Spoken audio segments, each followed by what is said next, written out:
Vamos bater um papo com ela, que é psicanalista, está se formando e fazendo uma conclusão de curso na Universidade de Buenos Aires. Na realidade é em Buenos Aires, mas é a UCIS. É a UCIS, perdão, perfeito. E ela também atua como palestrante em congressos, encontros acadêmicos, workshops, realiza palestras em escolas e instituições e, além de tudo, é escritora. Está lançando o livro As Sombras do Eu, o livro que, para você que está assistindo através do YouTube, estou aqui com ele em mãos. As Sombras do Eu, Psicopatologias da Maldade, lançado também pela editora Quiçá Books. E, é claro, escrito pela nossa convidada, Elisandra Souza. Elisandra, seja muito bem-vinda, muito obrigado pela sua participação. Vamos falar, é claro, obviamente, sobre as sombras do eu, mas, é claro, sobre as clarezas de nós. Elisandra, por que a psicologia? Por que a psicanálise? Que, inclusive, tem uma diferença entre as duas. Tem uma diferença. Primeiro, na formação, a psicologia é um curso de graduação. Tentaram fazer da psicanálise uma graduação, mas não conseguiram, porque a psicanálise é um tipo de formação mais artesanal, que a gente fala, onde a pessoa precisa ter a parte da teoria, a parte de atendimento, então com supervisão, e a análise pessoal, então que a gente chama de tripé. Então, para se tornar psicanalista, é necessário ter o tripé. Não é só fazendo um curso, não é um diploma que faz a pessoa ser psicanalista. E a psicologia, você tem várias áreas dentro da psicologia. Você tem RH, você tem psicologia hospitalar, você tem psicologia educacional. A psicanálise não, ela é sempre clínica. Então, ela serve para a gente atender a pessoa no consultório. Agora, Elisandra, eu já tenho a primeira pergunta aqui. Eu quero saber, você como estudiosa, acho que você pode me explicar dentro da sua área, por que o ser humano, por que a gente às vezes gosta do criminoso, do serial killer? Por exemplo, o Dexter, a gente vira fã do Dexter e o cara é um criminoso, um assassino em série. Por quê? Onde está dentro de nossa mente isso aí? A gente pode ter vários tipos de identificação com o criminoso ou com a vítima do criminoso. Mas muitas vezes a gente tem um sentimento de aquele sujeito faz aquilo que eu não tenho coragem de fazer. Então, no caso do Dexter, por exemplo, ele se vinga. Criminoso do bem. Só para contextualizar, Dexter é uma série de ficção onde o protagonista ele comete crimes de assassinatos em série com outros assassinos em série. Então, ele é quase que uma versão brasileira, versão americana do Pedrinho Matador do Brasil. Isso. A gente tem também o professor de La Casa de Papel. Sim. Quem não se simpatizou por ele? Mas no caso ele seria um serial killer? Não, ele é um criminoso. Bandido. Ele é um bandido, mas a gente se simpatizou. Eu torci por ele, eu estou mal agora. Tá vendo? Torci por todos eles, que pena. E a gente tem... existe uma pulsão que a gente tem, chamada pulsão agressiva, que é um impulso agressivo que a gente tem, todo mundo tem. Que parte aí para o lado da maldade, por isso que todo mundo tem um lado sombrio, um lado mais maldoso. E quando a gente vê uma pessoa que comete um crime, é como se essa pessoa fizesse aquilo que eu não consigo fazer, mas eu gostaria de fazer. Há uma descarga naquilo.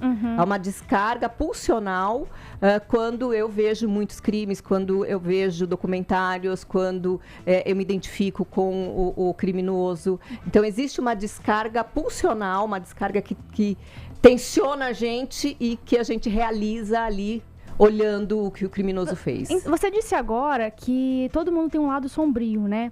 Esse lado, ele pode ser estimulado? Por que eu tô te perguntando isso? Porque antigamente as pessoas colocavam muita culpa no videogame, né? A criança tá jogando videogame de luta, de tiro, vai se transformar num bandido. Aí hoje em dia essa culpa ela tá sendo transferida para as redes sociais. Eu trabalho com comédia, então quem faz piada, essa pessoa acaba incentivando o outro a ter esse lado sombrio ou não? Cada um tem o seu lado, cada um se controla. Eu não gosto muito de associar a maldade, a agressão, a violência a jogos, ou mesmo a gente que assiste documentários e que gosta de true crime, eu não gosto de associar. Mas eu digo assim, que o fato de alguma coisa ser banalizada, ser comum, então quando eu torno a violência uma coisa comum, que não há restrição para aquilo, eu acho que eu posso me comportar daquele mesmo jeito. Então, não é o jogo em si, ou as redes sociais, ou as piadas, né, numa comédia, que vão tornar a pessoa violenta. Mas é o fato de que a violência ela é muito banalizada. Então, a gente acha meio que comum ter violência. Doutora Elisandra, eu tenho uma pergunta aqui, vou tentar criar um cenário possível. Hoje em dia, muita gente reclama dos desenhos animados que são feitos para crianças, que eles são bobos. Eles não apresentam nada que possa construir mesmo caráter ou até mesmo entreter. Eles falam que são coisas muito bobas que na época eram muito melhores. Um clássico exemplo foi uma discussão que tivemos com o remaster do Thundercats. Refizeram o desenho Thundercats e falaram, nossa, que bobo, traços bobos, arredondados, o Thundercats que era bom, aquela coisa mais visceral, aquela coisa mais múscula. E a gente vê, por exemplo, em desenhos como Coiote Papaléguas, o uso de, realmente, violência. De maldade. Mas aí vem a pergunta de quem está nos ouvindo agora com o seu ouvido falando, eu cresci assistindo desenhos Pica-pau. que usavam violência como comunicação não verbal. Coiote Papaléguas, eles usavam da violência. Tom e Jerry era toda hora o Tom querendo pegar o Jerry, o Pica-pau. E eu cresci e não me tornei um assassino em série. Por que muita gente tenta relacionar, como a mesma Ju Querido disse, videogame, desenho animado, filmes, até mesmo agora piadas, como incentivo para outras pessoas cometerem crimes? Por que isso está, infelizmente, atrelado? Você acabou de responder que não está, mas por que as pessoas acreditam que As esteja? pessoas querem culpar alguém? Eu acho que existe isso, a questão de culpabilidade. Então, já que a gente não consegue ter muitas explicações sobre por que uma pessoa se torna criminosa, então se culpa. A gente tem a banalização, realmente. A gente tem esse aspecto da infância ser mais livre, e por isso durante a infância a gente teria que só colocar para a criança coisas boas. Isso é verdade? É verdade, mas é importante também a criança perceber que existe um outro lado, porque ela vai perceber isso na escola, quando ela briga com algum amiguinho, ela vai perceber isso. E por outro lado, eu fico sempre pensando com relação à liberdade de expressão, porque quanto menos a gente vê como que é a realidade, a gente está em contato com a realidade, mais você torna a sociedade boba.